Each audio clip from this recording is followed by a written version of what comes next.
Shabbat Shalom, hermanos y hermanas. Shabbat Shalom. Shabbat Shalom. Vamos, bendecimos al Eterno porque su palabra dice que donde estén reunidos dos o tres, ahí va a estar. Y agradecemos porque nos permite reunirnos para estudiar su palabra. Vamos a continuar ahora con el estudio de la parashá que tiene por título Hukat. Hukat. Esta parashá comprende los capítulos, del capítulo 19, 20 hasta el 22, hasta el 21, o sea, hasta el 21, del 19 al 21, y abarca diferentes historias, diversas historias.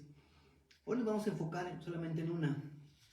Como lo vemos en la ilustración, vamos a hablar acerca de la vaca roja, del mandamiento de la vaca roja. Es una de las se encuentra en el capítulo 19 este mandamiento acerca de la vaca roja, y ha sido muy controversial, un mandamiento muy para muchos eruditos incluso oscuro, porque pues no incluso para muchos no hay claridad en ello, porque es como su nombre lo dice, es un mandamiento del tipo de Hukim. Y los Hukim son mandamientos que aparentemente no tienen una razón lógica, pero a través de la lógica divina, y vamos a verlo ahora a través del Evangelio, tiene un trasfondo muy importante este mandamiento, al igual que el mandamiento de la ley de la alimentación. También son ese tipo de mandamientos que no tienen aparentemente una razón de ser. Y este es el mandamiento, uno de los mandamientos más controvertidos, tiene un misterio. Incluso en Eclesiastés 7:23, incluso Salomón hablaba acerca de este mandamiento, que dice: todo esto probé con sabiduría y dije. En Eclesiastés 7:23 dice: todo esto probé con sabiduría y dije, seré sabio, pero eso estaba lejos de mí. Esta última expresión, pero eso estaba lejos de mí, los eruditos en hebreo tienen un valor. Todas las palabras en hebreo tienen la gematría, tienen un valor, y forman el valor numérico de 321, pero eso estaba lejos de mí. Ese valor de 321 es exactamente al mismo para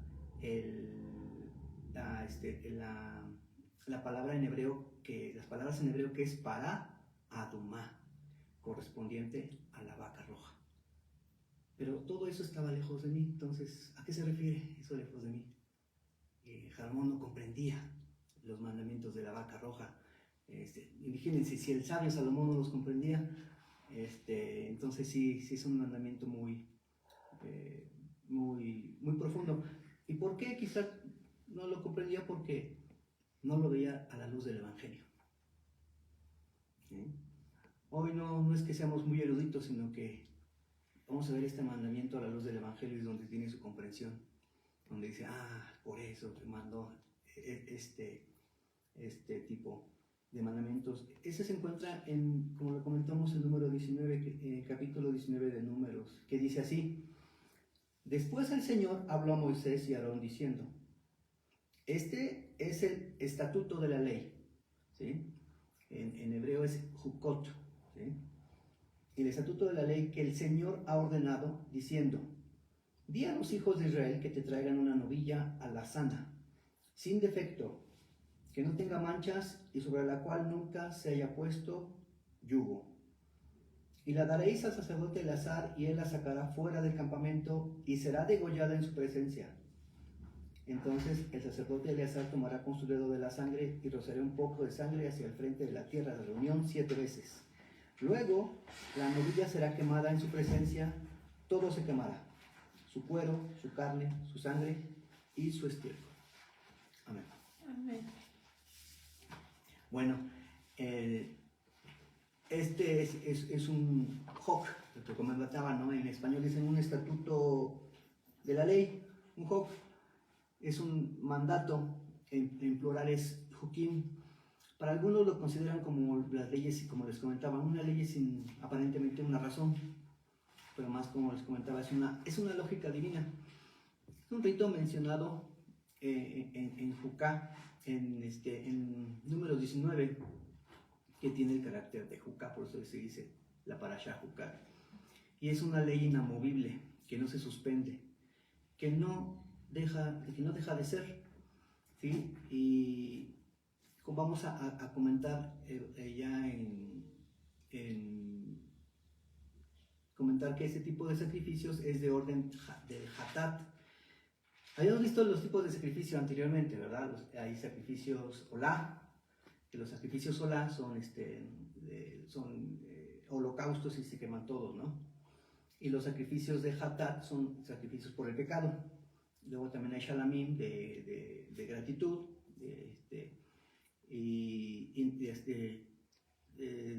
de paz, así se llama también. Pero estos ocupan, son sacrificios por el pecado, y eso tiene que ver mucho, como lo vamos a ver más adelante, ¿sí?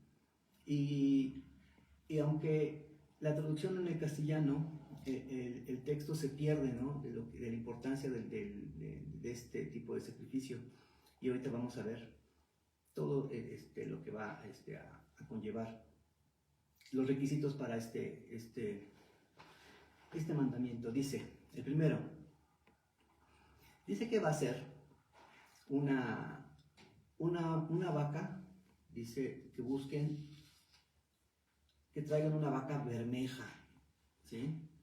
El primer requisito es que dice que traigan una vaca bermeja, ¿sí? Son cuatro requisitos que vamos a analizar.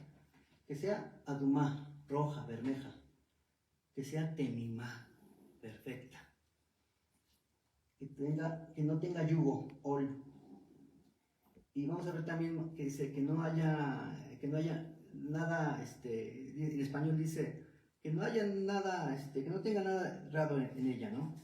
Pero que no tenga manchas, dicen acá en español, pero en hebreo es que no tenga algo, mum, así, que no tenga algo. Vamos a ver a qué se refiere todo esto, ¿no? Aparentemente en español no nos da mucha luz, y por eso lo controversial de este mandamiento. Dice que va a ser una vaca roja, bermeja. El rojo simboliza el pecado. Vamos a ver lo que nos dice Isaías 1:18. Por ello correspondía a un sacrificio hatat, que se traduce en un sacrificio por el pecado, ¿sí? O sea, tenía que ser específicamente una vaca bermeja, una vaca roja, ¿sí?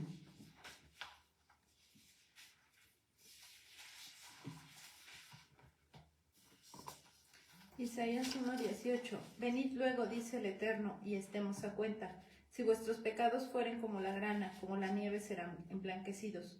Si fueren rojos como el carmesí, vendrán a ser como blanca lana. Entonces, la alusión al rojo alude al pecado, y empata con lo que comentaba, que es un sacrificio hatat, por el pecado, ¿sí?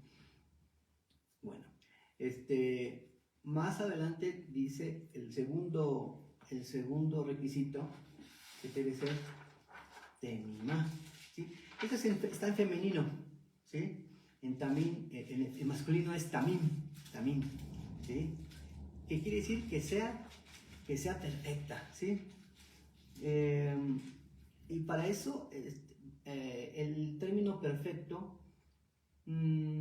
quiero adelantarme un poquito. Actualmente en Israel hay una asociación que se llama el Instituto del Templo, y están viendo que ya se va a ver el tercer templo, y arreglando los utensilios, e incluso ya están buscando una vaca roja, ¿verdad? Pero le están buscando y dicen que no, esta vaca no puede ser porque tiene 3 pelitos blancos, y esta vaca no, porque la cola la tiene chueca, o porque dice que tiene que estar impecable, perfecta, según ellos, ¿no? ¿A eso se referirá la palabra? ¿Que sea perfecta, que no tenga ningún defecto? No. Bíblicamente, los perfectos, una persona perfecta, es la definición de también la encontramos, por ejemplo, en En Salmo 119.1 nos dice acerca de lo que, habla acerca de lo que es una persona perfecta. ¿Qué nos dice en Salmo 119.1?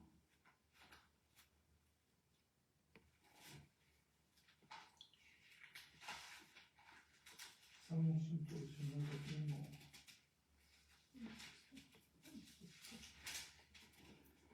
Bienaventurados los perfectos de camino, los que andan en la ley del Eterno. Bienaventurados los que andan, los perfectos de camino, ¿verdad? Dice, la palabra bienaventurado, que la traducen aquí en español, en hebreo es Ashrei, ¿sí? Y Ashrei no quiere decir bienaventurado. En hebreo, Ashrei quiere decir gozo. Entonces, podría traducirse qué gozosos son los que, qué gozo es los que andan en el camino perfecto, por decirse. Pero en realidad, este Ashrei no tiene que ver con el gozo de las personas, sobre las personas, ¿sí? Sino que Ashrei tiene que ver acerca de la expresión que consiste en que hay felicidad en el cielo, hay gozo en el cielo por causa de los perfectos, así se puede decir. Cuando Yeshua en Lucas 15:7 dice, también habla acerca de la bienaventuranza, ¿verdad? Dice, la bienaventuranza es el bienaventurado, hay gozo en el cielo por el pecador perdido que se arrepiente, dice, y regresa a Dios, que por 99 que nos extraviaron, ¿verdad? ¿Cómo debe entenderse este gozo? ¿Es sobre el pecador? Porque el pecador, se goza uno por el pecador que regresa. No, este gozo debe entenderse como que hay gozo en el cielo por causa del Eterno que permite que el pecador se arrepienta. El gozo es por el Eterno, no por el pecador, ¿sí? Y entonces aquí también vamos a ver el aspecto de ser perfecto, ¿sí? En la parábola de la moneda, del hijo pródigo, y de la moneda y la oveja perdida, dice, el que encuentra, dice que se alegran, ¿verdad? Y se alegra y hay un gozo. Entonces, cuando se dice que la vaca será temimá, que está reuniendo, no es que sea perfecta, que sea perfecta y como impoluta, como lo dije hace ratito, que tenga 2, 3 pelitos ahí de más, no, sino que va a ser perfecta porque Dios ha dispuesto que sea perfecta. Era perfecta porque aun cuando tuviera un defectito ahí, que tuviera ahí la colita chueca o la patita ahí, no, sino que es perfecta por la voluntad del Eterno. La Escritura dice que la voluntad de Dios es buena, agradable y perfecta, ¿verdad? Entonces, incluso nos dice el Eterno, Yeshua decía, sean perfectos como yo soy perfecto, ¿sí? Y no quería decir que nadie es perfecto en este mundo, no quería decir que al hacer su voluntad, nosotros nos estamos alineando al llamado de ser perfectos. A eso se refiere, ¿sí? Era perfecta la vaca porque el Eterno la perfeccionaba, ¿no? Para él la perfecciona, ¿no? Y también tiene que ver con que nosotros vamos en este camino y Él nos va moldeando, y nos va refinando, y cada vez Él es el que nos hace perfectos, no nosotros, ¿sí? Nosotros no. Quien nos hace perfectos es el Eterno, ¿sí? El aspecto de la perfección para Dios a los hombres no le queda tan claro, ¿verdad? Porque estamos acostumbrados a ver lo exterior, pero Dios mira lo interno, ¿sí? ¿Se acuerdan de este pasaje? Cuando el profeta Samuel llega a la casa de Isaí y llegaba a buscar al futuro rey de Israel, ¿verdad? Y entonces dice Isaí, a ver, dice, tráeme tu hijo, ¿no? Y dice, a ver, dice Isaí, dice Samuel a Isaí, tráeme a tu hijo. Y le trae a Eliab, que era un grandote y fornido, ¿verdad? Y luego lo vio Samuel y dice, este va a ser, ¿no? Pero Dios le dijo, no, ese no. Ah, el segundo, ya les trajo el segundo. Tampoco. El tercero, el cuarto, el quinto. ¿Qué nos dice Samuel 16? Primera de Samuel 16, 17.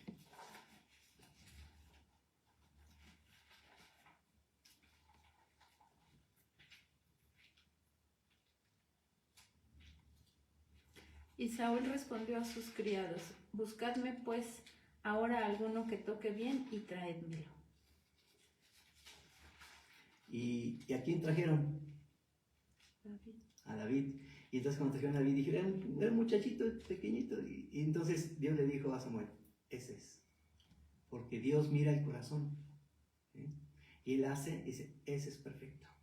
Era el varón perfecto conforme a la voluntad de Dios. Entonces, la importancia es que nosotros pidamos que Él nos perfeccione. ¿Sí? Nosotros no vamos a ser perfectos por nosotros mismos, por nuestros méritos. Él nos va a perfeccionar. Mateo 5:43 nos dice, oíste que fue dicho, amarás a tu prójimo y aborrecerás a tu enemigo. Mas yo os digo, amad a vuestros enemigos, bendecid a los que os maldicen, haced bien a los que aborrecen, y orad por los que os calumnian y os persiguen, para que seáis hijos de vuestro Padre que está en los cielos, que hace que su sol salga sobre malos y buenos, y llueva sobre justos e injustos. Porque si amaréis a los que aman, ¿qué salario tendréis? ¿No hacen también lo mismo los publicanos? Y si abrazaréis a vuestros hermanos solamente, ¿qué hacéis de más? ¿No hacen también así los publicanos? Y culmina diciendo, sed pues vosotros perfectos, como vuestro Padre que está en los cielos es perfecto. ¿Sí? Conclusión, entonces, Él nos hace perfectos, pedir porque Él conforme a su voluntad, nos hagamos perfectos y someternos a su voluntad. El siguiente requisito, esa vaca roja no debía tener yugo, no se le debía haber impuesto un yugo, no debía haber cargado. ¿Qué significa esto? Que no tendría que haber tenido yugo esa vaca. Significa, el yugo se refiere en este caso a la doctrina, que es sustentar la interpretación en ese entonces de que un rabino se le daba la Torá para así llevar carga, que era la forma de practicar tal doctrina. Es decir, en ese entonces se oía hablar mucho de dos escuelas, la de Shammai y la de Gamaliel, ¿verdad? Dos grandes maestros. Y muchos eran de la escuela de Shammai, yo soy de la escuela de Gamaliel, ¿no? En esta semana escuché acerca de una introducción de Marcos. La persona esta hablaba acerca de cómo en esa época del Evangelio, bueno, en la época de Yeshua, cómo había diferentes facciones, ¿no? De fariseos, saduceos, celotas, ¿no? Incluso los celotes eran una facción en la que hablaba acerca de que ellos eran como los macabeos, ¿verdad? Que querían como que llegar a ser ¿cómo se llama? Rebelarse contra el imperio, insurrectos, ¿verdad? La palabra, para rebelarse contra el imperio romano, así como los macabeos con los griegos, ellos así como que tenían esa línea, ¿no? Y así había diferentes pensamientos, así diferentes corrientes. Yeshua, y eso nos vamos entonces, bueno, pues voy adelantando.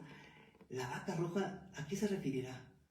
Bermeja, si tenía que ser perfecta, que tenía que asemejarse al pecado, y en este caso no debía tener yugo.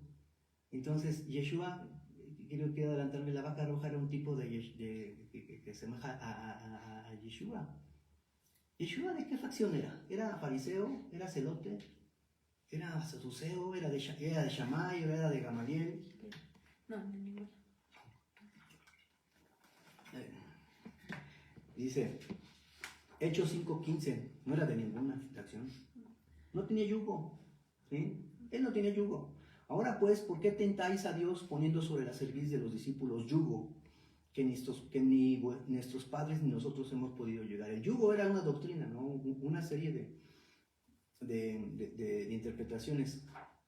Y con respecto a me gustaría leer, dice, Mateo 11:28 dice, venid a mí los que estáis trabajados y cargados, dice Yeshua, que yo os haré descansar. Dice, llevad mi yugo sobre vosotros y aprended de mí, que soy manso y humilde de corazón, y hallaréis descanso para vuestras almas, porque mi yugo es fácil y ligera mi carga, ¿verdad?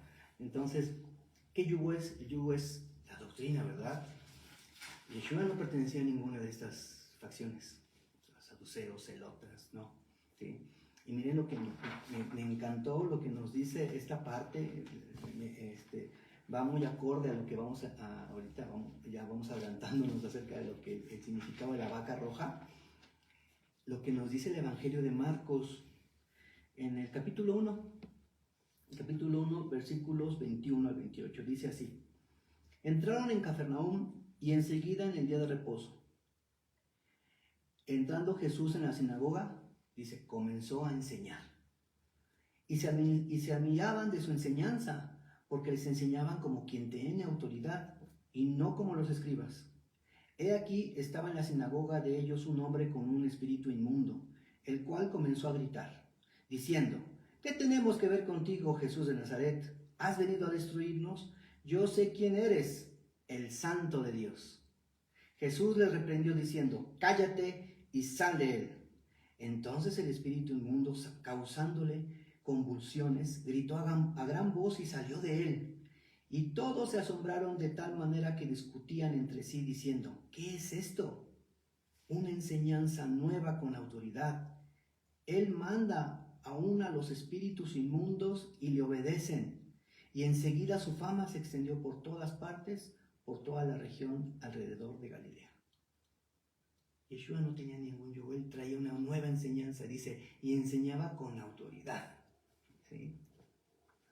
Entonces, se asemeja, vamos viendo que, vislumbrando todos los requisitos de la vaca roja, por eso es que Salomón no entendía eso, ¿verdad? Porque todavía no se le había dado esa revelación del Evangelio. Solamente a la luz del Evangelio es cuando se puede vislumbrar bien lo que es los requisitos de la vaca roja. Cuarta característica de la vaca bermeja o alazana, que no se halle en ella algo, ¿sí? Mum, que no tenga algo, dice en hebreo. ¿Sí? En español dice que no tenga mancha, pero en hebreo dice que no se halle en ella algo, no tenga mum. Algo que no provenga de la voluntad divina, costumbres heredadas, todo aquello que haya sido impuesto en nosotros como una marca hecha por los hombres. Eso se refiere a algo, ¿sí? Costumbres familiares, tradiciones, vicios personales de amigos, conocidos. Yeshua, como lo comentábamos en el versículo del Evangelio, Marcos dice, era nuevo, no tenía nada, era totalmente nuevo lo que traía Yeshua, ¿no? Él no traía, dicen, ni siquiera pueden decir, algunos se atreven de manera, yo digo, descuidada a decir que, es que Yeshua traía de Shammai, y es que también Yeshua traía algo de Gamaliel. No. Acá el Evangelio dice, era una enseñanza nueva, que no traía vicios de nada. Todos se asombraban de eso, ¿no? Dice, eso es nuevo, no lo habíamos visto, ¿sí? Que tenía que ser libre de pecado, o sea, no tenía que tener algo impuesto relacionado con el yugo, no tener ni marcas hechas por los hombres o amigos conocidos, familiares, que vayan en contra de la voluntad de Dios. Primera de Pedro 2:22, Juan 18:38 y Juan 19:4 también nos revelan acerca de lo que Yeshua era, ¿sí? Con respecto a este punto, que no tenía que tener algo, ¿no? Y libre de pecado. Primera de Pedro 2:22, ¿qué nos dice?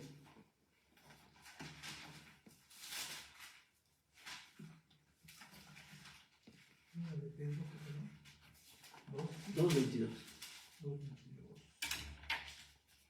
Dice, el cual no hizo pecado, ni se halló engaño en su boca.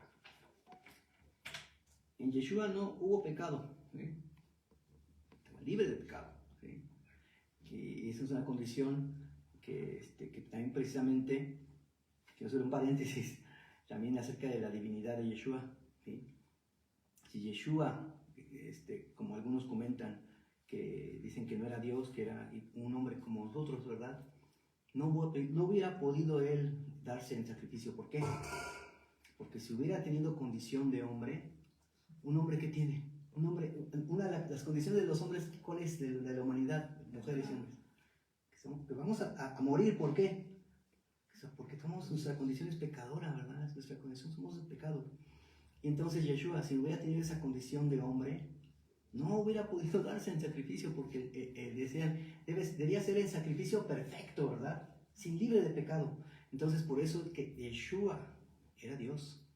Y no habría en él pecado. Sí, tomó, dice, se hizo semejante a un hombre, tomó como semejanza de un hombre, ¿verdad? Sí, un cascarón de hombre, pero en realidad su esencia era divina, ¿sí? Luego, paréntesis, no había en el pecado. ¿Sí? Es por eso que la importancia de refutar estas enseñanzas que hablan acerca de que Yeshua era como un hombre, ¿no? No tiene esa condición de hombre. Juan 18:38, ¿qué nos dice Juan 18:38?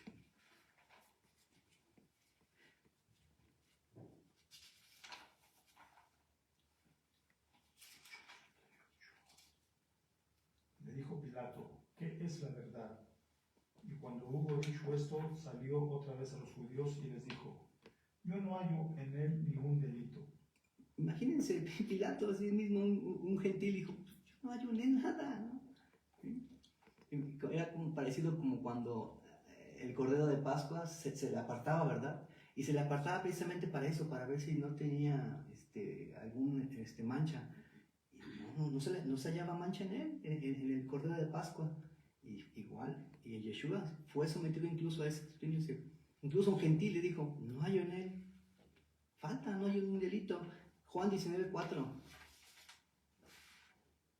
Entonces Pilato salió otra vez y les dijo, mirad, os lo traigo fuera, para que entendáis que ningún delito hallo en él.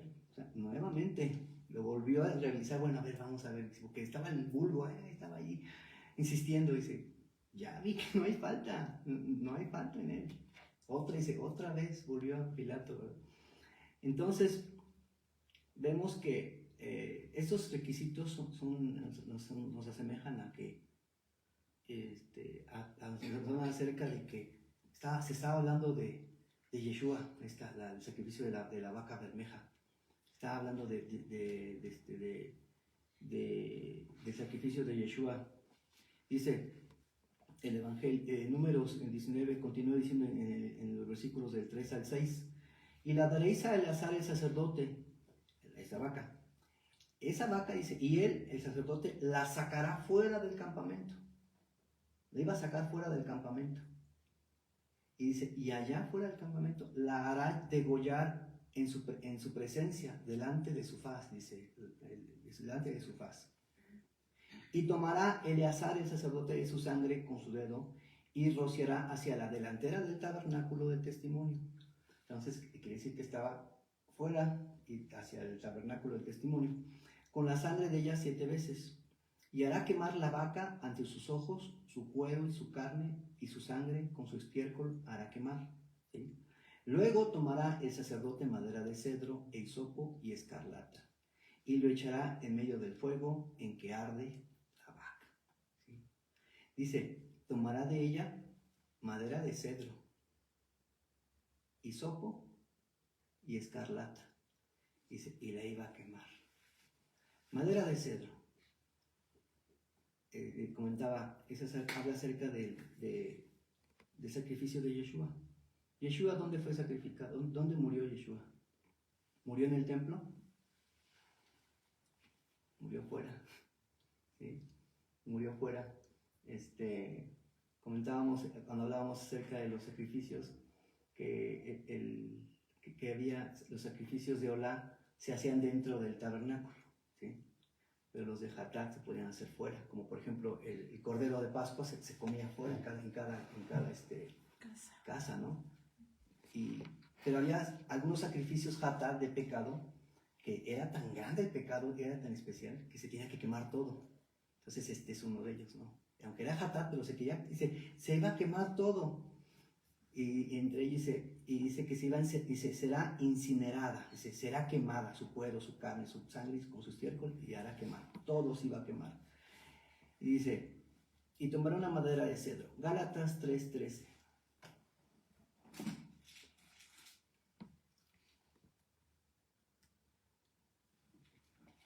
Gálatas 3:13.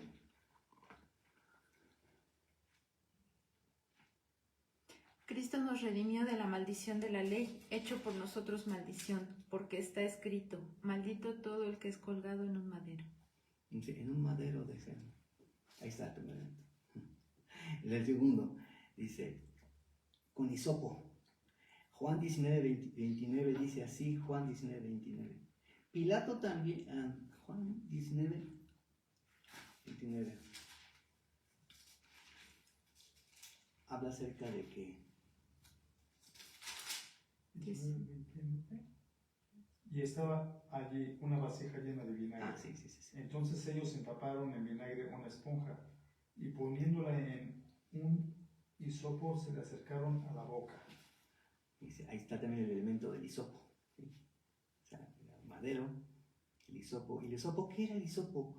El hisopo era un elemento que se utilizaba para purificar. Se encuentra también en Éxodo 12:22. Dice, cuando pusieron lo de la marca de la sangre en las puertas, ¿con qué lo pusieron? Con hisopo. Con hisopo.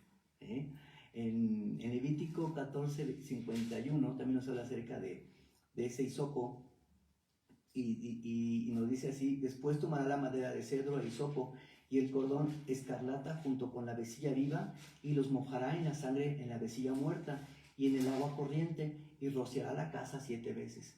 Ese era el rito para el leproso, para limpiar al leproso. Igual, con madera, con hisopo y con escarlata.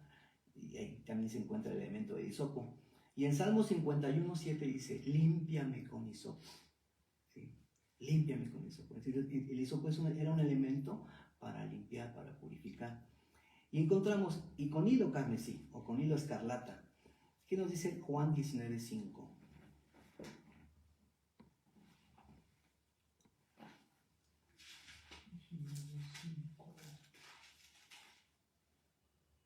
Y salió el Mesías, llevando la corona de espinas y el manto de púrpura. Y Pilato les dijo, he aquí el hombre. ¿Sí? Entonces encontramos esos 3 elementos en Yeshua. Con ese manto púrpura, ese manto que semeja lo del hilo carmesí, el hisopo y la madera de cedro. Y todo eso juntos que se iba a echar al fuego y se iba a incinerar. ¿Y qué tiene que ver eso con la vaca? Dice, continúa diciendo en el versículo 7, luego el sacerdote lavará su ropa y bañará su cuerpo en agua y después entrará en el campamento, pero el sacerdote quedará inmundo hasta el atardecer. Asimismo, el que haya quemado lavará su ropa con agua y bañará su cuerpo con agua y quedará inmundo o deshabilitado hasta el atardecer. Entonces un hombre que esté limpio juntará las cenizas de la novilla y las depositará fuera del campamento en un lugar limpio, y la congregación de los hijos de Israel las guardará para el agua, para la impureza. Es agua para purificar del pecado. Aquí encontramos una paradoja, que es cuando los sabios no entendían, dice, a ver, conforme lo acabamos de leer en estos versículos, ¿cómo es que esas aguas, esas cenizas de la vaca se iban a mezclar con agua y esa agua iba a purificar a los demás para los pecados, ¿no? Más adelante vamos a ver que aquellos que tenían pecado, entonces tenían que salir del campamento. Y ya para entrar al campamento tenían que ser purificados con esa agua para poder volver a entrar al campamento, ¿sí? Pero dicen, ¿cómo es que esa agua va a purificar y la que tenga contacto con esa agua va a ser deshabilitado, va a ser inmundo, como lo dice aquí, ¿no? Eso no se entendía, ¿no? Un hombre limpio, un hombre limpio, habilitado, la recogerá esas cenizas y le va a poner fuera del campamento, en un lugar puro, Tahor. Y es lo que por eso precisamente decimos, ellos no entendían. ¿Cómo es esto? En Gálatas 3:13 encontramos la respuesta. Ya lo leímos hace ratito.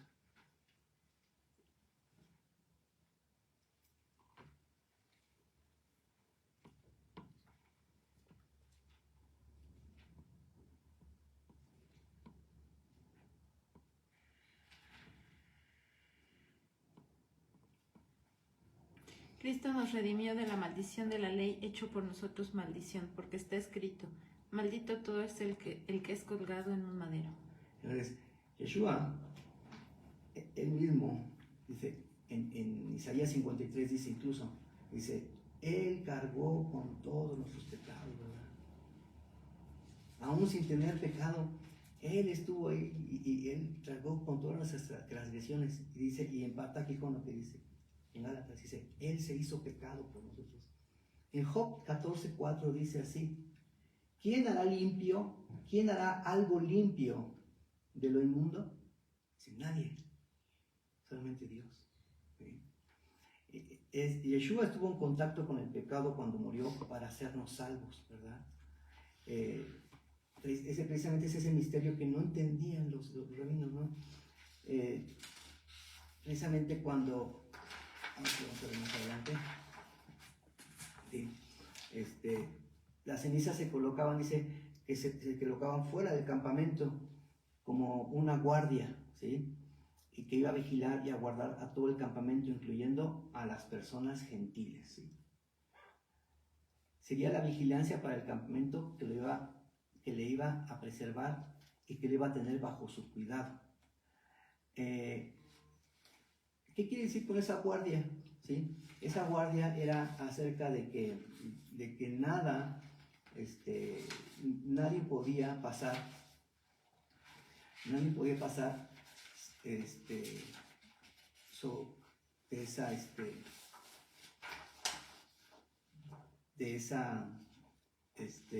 estaba el campamento y era fuera del campamento. Entonces era como una puerta de entrada. ¿Se acuerdan de la primera puerta de entrada que la comentábamos cuando hablamos acerca del tabernáculo? Aquí estaba esta puerta de entrada en el lugar donde se encontraba Yehudá, ¿verdad? Yehudá, y era donde se encontraba Moisés y Aarón, ¿verdad? Este era el Mishmeret, ¿no? El Mishmeret interno. Pero había un segundo Mishmeret, esa puerta de entrada que estaba fuera del campamento. ¿Sí? Acá se permitía solamente para el pueblo de Israel. Pero lo fascinante de esto es que este segundo Mishmeret era fuera del campamento y era incluso para hasta los gentiles. ¿Qué nos quiere decir con esto? Que también incluso a través de esas cenizas el significado de esto era que a través de lavarse a través de esas cenizas, que era que simbolizaba el sacrificio de la vaca roja, incluso los gentiles podían entrar al campamento. ¿Y qué quiere decir qué significado quiere decir con entrar al campamento? Entrar al campamento es entrar en la familia de Dios. Entonces por eso tiene un gran significado. Solamente a través de las cenizas de ese sacrificio de la vaca roja podían entrar al campamento. Y las cenizas de la vaca roja simbolizan, como ya hemos visto, el sacrificio de Yeshua. Y así incluso nosotros, no siendo de la familia de Dios, pudimos entrar al campamento. Ahorita nosotros somos pueblo de Israel, ¿verdad? Y entramos al campamento a través de esas cenizas, ¿sí? Fuimos lavados. Miren lo que nos dice en el versículo 12. Dice, y aquel se purificará a sí mismo de su inmundicia con el agua al tercer día, ¿sí? Y al séptimo día, y entonces quedará limpio. Pero si no se purifica a sí mismo el tercer día y al séptimo día, no quedará limpio, ¿sí? Entonces había un rito, un procedimiento que tenía que realizarse. Dice que el tercer día tendría que ser limpio. Y luego al séptimo día también tenía que purificarse. Eso tiene que ver con una cuestión profética. El tercer día simboliza la resurrección de Yeshua, que al tercer día resucitó. ¿Sí? Y el séptimo día, ¿qué creen que simboliza? Simboliza cuando Él venga por segunda vez. Y él cuando venga por segunda vez nos va a purificar totalmente de todo. Dice, entonces, nosotros el tercer día nos purificamos cuando recibimos a Yeshua por su resurrección, somos salvos. Pero va a haber una segunda purificación al séptimo día, ¿sí? El séptimo día es cuando Yeshua venga por segunda ocasión, ¿sí? Y ya nos va a purificar totalmente, y van a quedar totalmente purificados. Es por eso, reitero, que la gente en ese entonces no comprendían, dice, ¿eso qué tiene que ver el tercer y el séptimo día? Claro, porque no se estaba analizando conforme a la luz del Evangelio. Viendo la luz del Evangelio, eso se refiere. A eso se refiere lo del tercer día. Hay una cita que quisiera comentarles acerca por ejemplo, bien, cómo es que en Números 16, 19,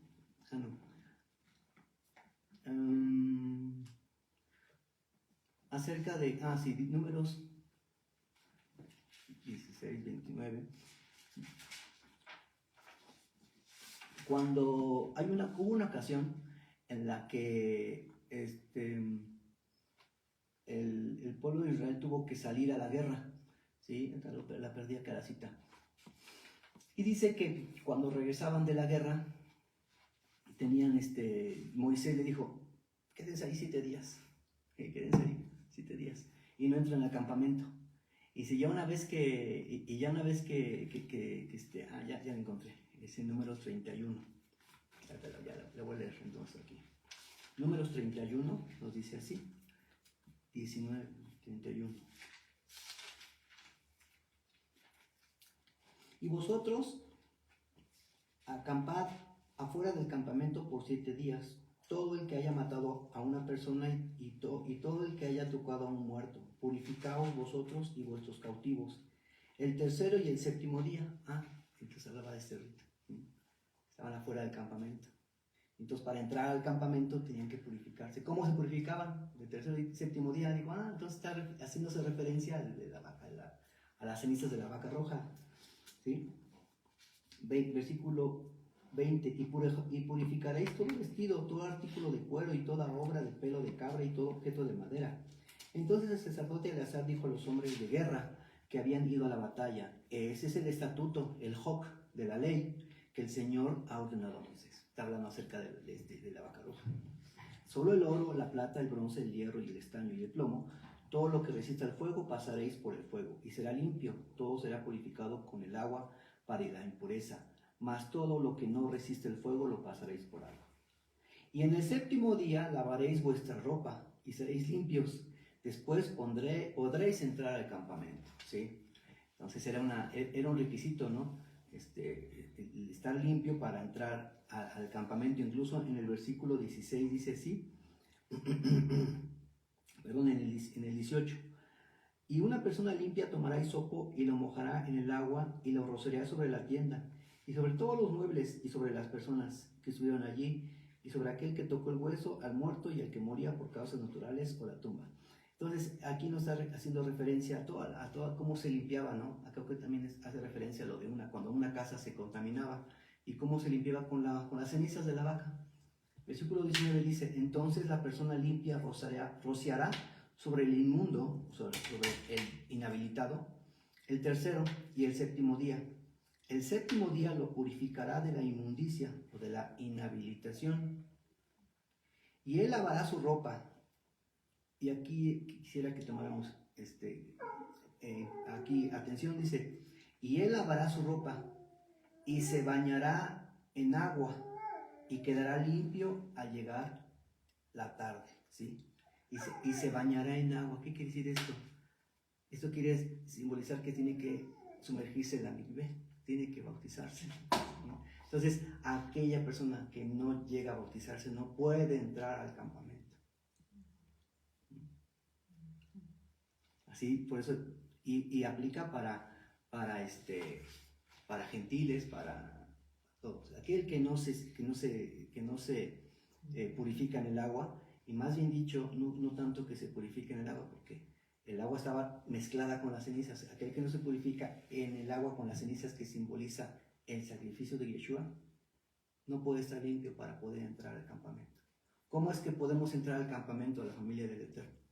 A través del bautizo, que simboliza que estamos aceptando ese sacrificio, estamos reconociendo ese sacrificio. ¿Por qué? Nadie puede entrar por la puerta. ¿Por qué? Porque dice, yo soy la puerta. ¿Sí? Y nadie entra, ¿verdad? Nadie entra. Tienen que entrar por mí, a través de la puerta. Entonces, vamos viendo que, para empezar a ir concluyendo, que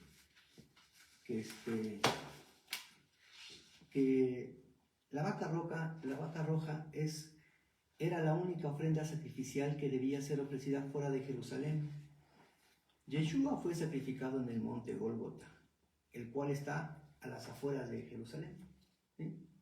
Y precisamente fue crucificado enfrente del templo, así tal como lo ordenaba la enseñanza de la vaca roja. Tiene que estar enfrente de la entrada del templo, ¿sí? Y así fue sacrificado Yeshua. Esta vaca roja prefiguraba a Mashiach, ¿no? Y actualmente nosotros somos lavados en sus cenizas, como lo comentaba. Entonces somos para ser partícipes y parte del campamento, ¿sí? Para finalizar, voy a buscar aquí la conclusión.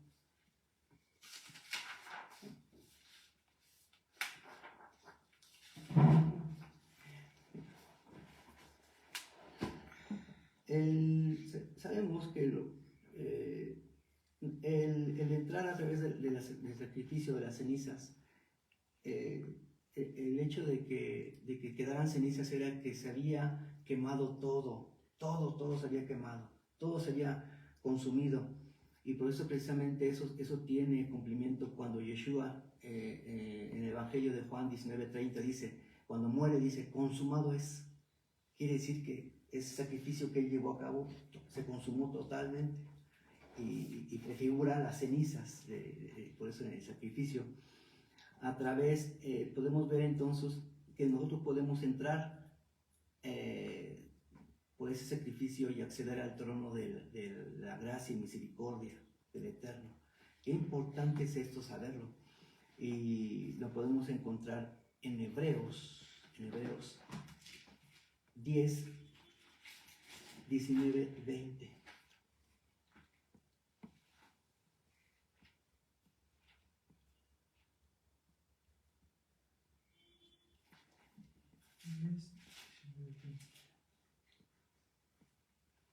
Así que, hermanos, teniendo libertad para entrar en el lugar santísimo por la sangre de Yeshua, por el camino nuevo y vivo que Él nos abrió a través del velo, esto es, de su carne.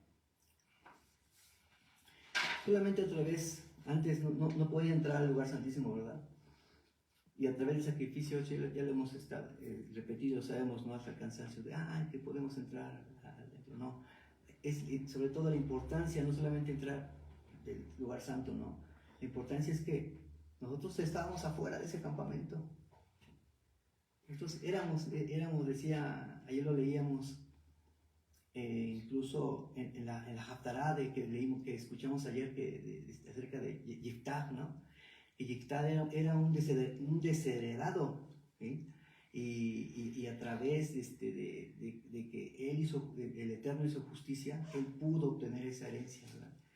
Él había sido sacado, él había sido expulsado, ¿sí? Ya no tenía, el ya no tener tierras, y tal, lo hacía un desheredado. Y eso me hizo recordar lo que nos decía en Efesios 2:19, que dice así, 2:12, recordad que en ese tiempo estabais separados de Cristo, excluidos de la ciudadanía de Israel, extraños a los pactos de la promesa, sin tener esperanza y sin Dios en el mundo. Estamos afuera del campamento. Pero a través de ese, volvemos, a través del sacrificio de Yeshua, de sus cenizas, de lavarnos en agua, con sus cenizas de ese sacrificio, es que nosotros podemos acceder al campamento, podemos acceder, entrar a la familia de Dios, al campamento.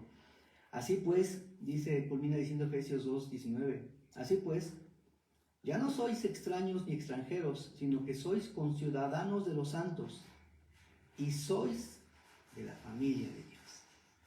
Esa es de gran importancia. Esa es de verdad, nos debe de llenar de gozo el saber que estamos, que tenemos ese gran privilegio. Es un gran privilegio estar en la familia, ser de la familia de Dios. Eso es lo que significa de verdad la esencia de ser benditos. El ser benditos no es que nos hablen bien y que nos vaya bien. El ser benditos es estar injertados, estar incluidos, ser adoptados en la familia. Eso es ser benditos. Ese es el verdadero significado de ser benditos.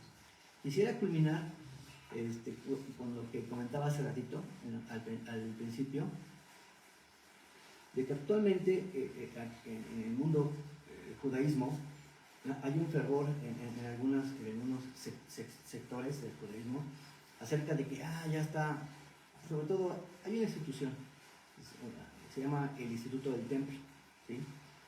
Que hace gala incluso de que ya confeccionamos el traje del sacerdote, ya estamos confeccionando también la menorá y la mesa de los panes de la proposición y un sinnúmero de artículos relativos al templo. Y no podía también faltar acerca de están buscando la vaca roja, ¿no? Ya encontramos a la vaca ideal, que no tenga ningún defecto, ya estamos. ¿Por qué? Porque precisamente ellos están esperando a que haya un tercer templo, ¿sí? Con miras a un tercer templo. De entrada, esta institución ni siquiera tiene el aval del rabinato de Jerusalén. Es una institución de 2, 3 personas, 4 personas que pugnan ellos están insistiendo en que se realice a cabo el tercer templo y están buscando que se lleve a cabo, que se busque incluso de la vaca roja. Yo sí lo quisiera aquí tomar en cuenta porque quizás muchos lleguemos a confundir sus raíces hebreas, nos lleguemos a confundir, el templo y todo eso, ¿no? El reconocer esto, el decir que ya está el templo, sería prácticamente, y sí lo voy a decir, sería prácticamente como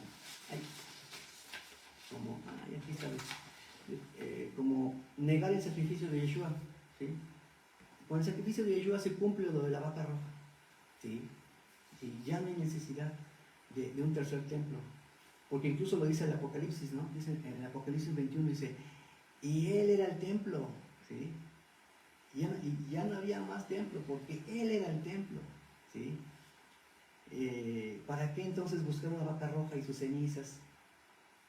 Si precisamente el objetivo de eso era el significado del sacrificio de Yeshua. Entonces, esto va en contra totalmente,